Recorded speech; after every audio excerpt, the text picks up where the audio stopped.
Isi ulang air galon khas warga desa Ular Lebar Lahat, dimasak pakai kayu bakar. Sejalan dengan banyaknya permintaan warga, Helmi 38, warga desa Ular Lebar, Kabupaten Lahat tidak menyangka jika usaha air galon masak yang sudah ia geluti 4 tahun terakhir berkembang pesat. Bahkan saat ini, terkadang kewalahan untuk memenuhi permintaan warga.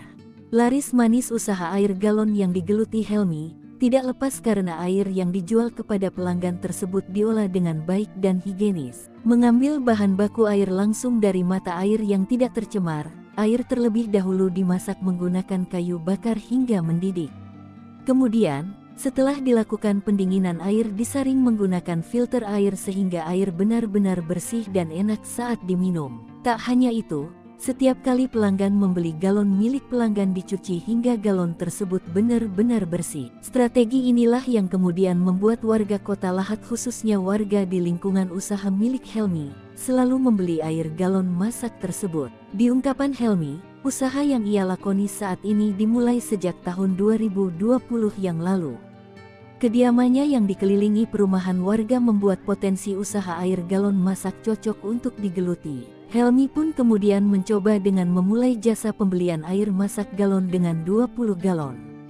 Begitu juga dengan kuali yang digunakan dimulai dengan kuali ukuran kecil. Disampaikan Helmi, usaha galon ia tersebut saat ini sudah beromset 10 juta rupiah per bulan.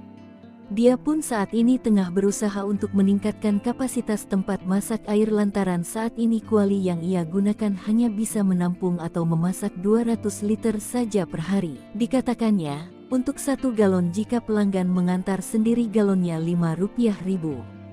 Namun bagi pelanggan yang galonnya mau diantar ke rumah pelanggan itu sendiri Rp7.000. Untuk modal memasak air sendiri yang paling besar itu kayu bakar.